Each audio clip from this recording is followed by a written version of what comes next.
Apalagi Yaris juga udah setengah mati tuh pegakinnya.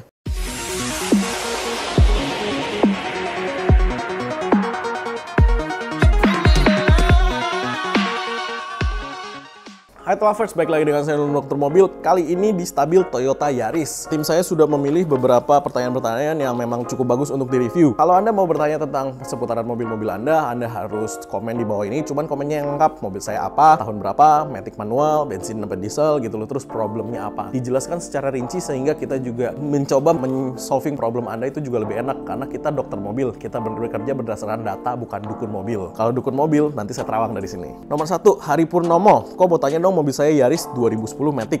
Begitu mesin nyala, kenapa ada suara tek-tek-tek? Udah ke bengkel, diganti, koinnya masih tetap aja. Oke, ini mungkin koin valve ya, dudukan valve. Oke, 2010 Matic, Anda pastikan bahwa olinya perputarannya lancar. Biasanya kalau misalkan bunyi tek-tek-tek dari atas itu biasanya memang di valve-nya sih, jarak gapping valve-nya terlalu tinggi. Tapi kalau olinya yang berputar di situ itu lancar, itu harusnya nggak ada suara begitu. Anda bisa coba dengan Anda kuras dulu ya kan, misalkan Anda engine flush dulu yang bagus, kemudian kalau bisa Anda cuci darahnya, keluarin semua itu kerak-keraknya, baru Anda isi oli baru yang normal-normal aja, misalnya 1040 gitu. Nah, kalau dia besokannya masih bunyi tek-tek-tek, Anda coba isi aditifnya yang bagus ya, karena di beberapa kasus saya ngerasa bahwa aditif yang bagus itu memperhalus suara mesin mobil yang cetek-ceteknya itu nggak kedengeran lagi. Namanya mobil udah umur kan pasti ada wear and tear. Nah, aditif ini membantu melindungi, ngelapisin dari dalam. Nah, ketika udah ditambahin aditif udah nggak apa-apa ya, seharusnya sih udah normal-normal aja. Karena kalau Anda mau ganti semua itu kan bisa kemungkinan turun mesinnya jauh lebih banyak gitu loh. Cuman nomor 1 berarti ada engine flush dulu, dikuras dulu semuanya. Itu bisa meyakinkan kita kalau si oli ini berputar dengan baik di dalam. Kalau memang masih nggak bisa, ditambahin engine flush. Iwan Setiawan, hai, kalau mau tanya Toyota Yaris 2007 otomatis, kenapa di RPM tinggi, jalan tol temperatur naik jadi 98 sampai 105 derajat, tapi waktu pemakaian dalam kota di RPM rendah suhu normal, masalahnya ada di mana? Oke, sebenarnya sih itu nggak ada masalah, cuman mungkin ke kadar coolant Anda dan radiator Anda yang memang harus diservis. Nah, kadar coolant itu apa? Coolant itu harus diisi coolant yang bagus dan itu diganti setiap 2 sampai 3 tahun sekali. Itu tergantung jenis coolant apa yang Anda pakai. Nah, di pasaran banyak banget yang namanya coolant itu cuman air biasa dikasih pewarna sedikit, itu sama dia biasanya cuma dikasih anti karat. Nah, padahal yang namanya coolant itu kan bukan hanya butuh anti karat, dia butuh heat transfer juga dan butuh pelumasan di si pompa air ya, water pump ya. Makanya saran saya sih Anda pakai coolant yang bagus, tapi sebelum Anda ganti coolant yang bagus, itu radiatornya Anda buka dulu, dikorokin, dibersihin satu-satu. Nah, biasanya sih itu akan bikin semuanya jauh lebih dingin gitu loh. Untuk 98 sampai 105 selama dia belum overheat, itu nggak ada masalah, cuman memang sistem pendinginannya tidak sempurna. Nah, itu bisa diservis, harusnya sih normal lagi. Kang Yayat, saya pengguna Toyota Yaris generasi pertama. Mohon izin bertanya, 1, indikator overheat menyala pada temperatur berapa derajat?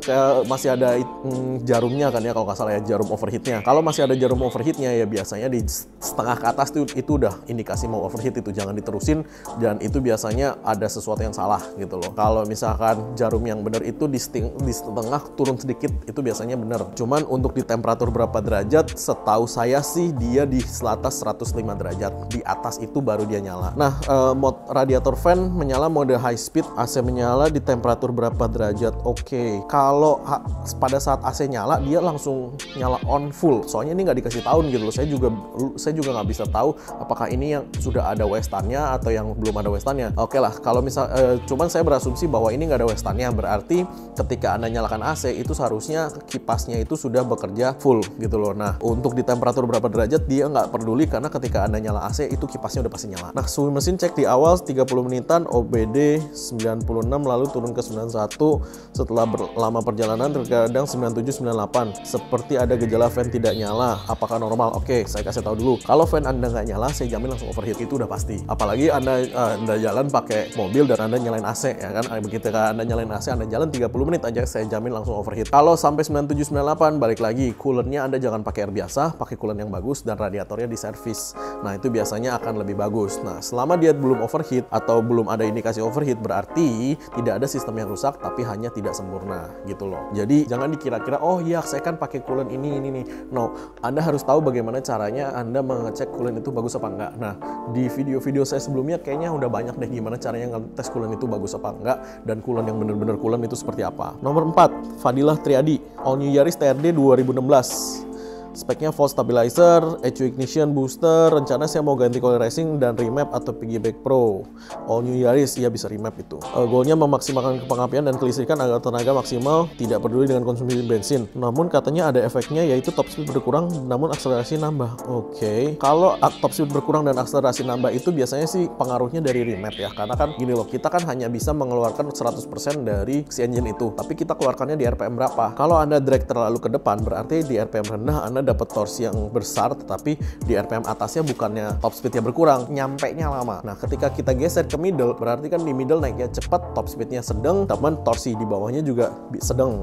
Nah, ketika kita geser lagi ke atas, berarti Anda dapat naikin ke top speednya itu cepat banget, tapi dari bawah ke atas itu naiknya lama. Gitu aja sih. Sebenarnya grafiknya tinggal kita geser aja sih. Cuman kalau Anda maksimalin di pengapaian dan kelistrikan itu sih nggak pengaruh ke situ sih. Baik lagi, ini Anda mau pakai untuk apa gitu loh, kok sampai Anda mau top speed. Biasa top speed itu kan, apalagi Yaris, Anda lari 200-220 juga udah setengah mati tuh pegakinnya. Jadi jadi balik lagi, kalau memang mau nanti mau remap, konsultasi dulu yang bener mau pakainya gimana sesuai dengan karakter Anda bawa mobil tuh seperti apa gitu. Jadi bukan hanya sekedar dinaik-naikin, enggak. Jadi harusnya sih datang dulu aja, konsul aja ya. Ipan Sopiandok mau tanya, Yaris 2007 RPM-nya drop di 600 kenapa ya? Saya sudah bersihin throttle body tapi masih tetap aja. Oke, semua Yaris yang lama, apalagi mesin 1NZ itu memang RPM itu bukan di drop sih.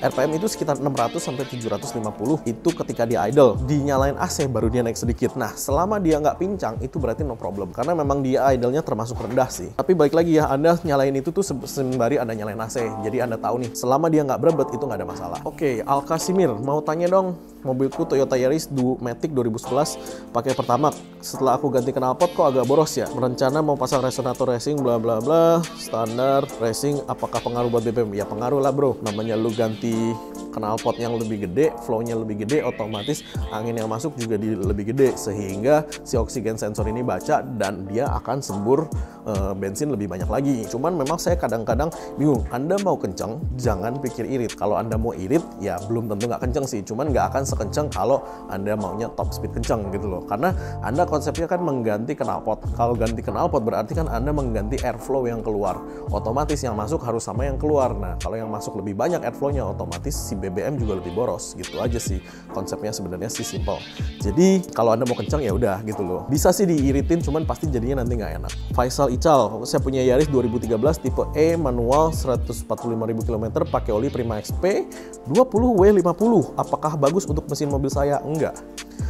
Balikin ke originalnya si Yaris 2013 aja sih 1040. Kalau 20W50 takutnya kekentelan. Kalau dia kekentelan jadinya lebih boros, 1, 2 lebih berat nggak sih tarikannya. Kalau misalkan dibalikin ke original 1040 nggak masalah ya, kenapa nggak pakai 1040 aja? Bukan masalah di merek olinya ya. 20W50 itu untuk 1NZ terlalu kental sih itu sih. Tom dan Ata Misiko mau tanya, mobil saya Yaris 2013 tipe E Matic, kira-kira pakai oli apa yang cocok? Saya beli second, pas beli langsung saya ganti ke Moto 5W30, apa cocok? AC aman apa perlu dicek, terus cuci darah untuk tahun ini bla bla bla. Oke, kalau Anda mau ngecek datang aja ke dokter mobil karena pengecekan selalu gratis. Nah, cuman kalau oli diganti 5W30 no problem juga sih, selama dia nggak ngabul putih kan. Nah, cuman sebelum Anda ganti ke oli baru saya sarankan dicuci darah dulu atau di engine flush dulu sehingga kerak-kerak oli yang lama itu turun semua. Kalau AC ya dicek dulu aja, kan namanya pengecekan kan selalu gratis. Hariri Ang, kok mobil saya Yaris 2009 Matic sering gonta-ganti oli dari TMO, kemudian Shell lagi, apakah aman jika ganti-ganti oli mesin seperti ini? Kalau Anda mau ganti oli mesin, ganti-ganti oli mesin, saya sarankan Anda engine flush dulu dan kemudian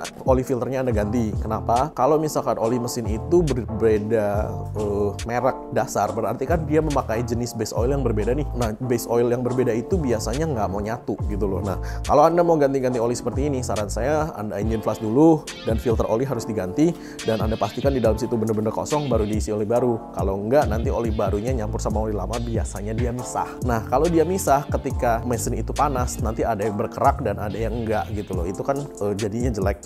Makanya sebaiknya kalau Anda mau ganti-ganti itu di dalam satu merek. Kalau di luar merek itu ya Anda engine flush dulu gitu loh. Oke, mungkin sekian dulu penjelasan dari saya untuk dokter mobil. Nah, kalau Anda punya komentar atau cerita-cerita atau bahkan mau minta dibikinin video apa, Anda boleh request di komen-komen di bawah ini. Oke, thanks. Jangan lupa subscribe, like, dan komen di YouTube kami. Thanks.